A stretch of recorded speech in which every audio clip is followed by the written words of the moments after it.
أعوذ بالله من الشيطان الرجيم بسم الله الرحمن الرحیم. انتہائی قابل احترام میرے پاک امیر المومنین علیہ السلام، السلام علیکم ورحمۃ اللہ وبرکاتہ. آج ہم ایک ایسی عظیم شخصیت کا ذکر کر رہے ہیں جن کی پوری زندگی سماجی انصاف، مساوات اور حق کے قیام کی روشن مثال ہے. امام علی علیہ السلام کے نزدیک سماجی انصاف کا مطلب یہ نہیں تھا کہ صرف قانون بنائے جائے، بلکہ یہ تھا کہ ہر انسان کو اس کا حق ملے، چاہے وہ امیر ہو یا غریب، حاکم ہو یا عام شہری. آپ فرمایا کرتے تھے، ظلم پر خاموش رہنا بھی ظلم میں شریک ہونے کے برابر ہے.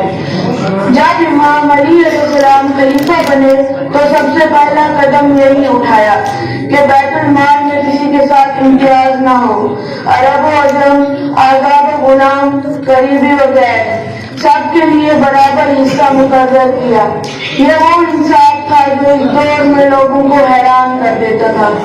امام علی علیہ السلام راتوں کو خاموشی سے یتیموں، بیواؤں اور محتاجوں کے گھروں میں راشن پہنچایا کرتے تھے.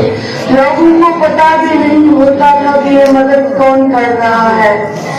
آپ کا انصاف صرف زبان میں نہیں بلکہ عمل میں نظر آیا تھا. آپ نے اپنے گورنروں کو خطوط میں سختی سے ہدایت دی کہ عوام پر ظلم نہ ہو، رشوت سے بچو اور کمزوروں کو طاقتور کے برابر سمجھو. آپ کا فرمان ہے، تم یا تو دین میں میرے بھائی ہو یا انسانیت میں میرے برابر. یہ جملہ آج بھی دنیا کے ہر معاشرے کے لیے ایک عظیم پیغام ہے. اگر ہم واقعی امام علی کو ماننے والے ہیں تو ہمیں ظلم کے خلاف کھڑا ہونا ہوگا، سچ کا ساتھ دینا ہوگا اور کمزوروں کے حقوق کا دفاع کرنا ہوگا. آخر میں یہی کہوں گا، امام علی علیہ السلام کا سماجی انصاف صرف تاریخ نہیں بلکہ دور حاضر کے لیے مکمل رہنمائی ہے. اللہ ہمیں امام علی علیہ السلام کی سیرت پر عمل کرنے کی توفیق عطا کرے.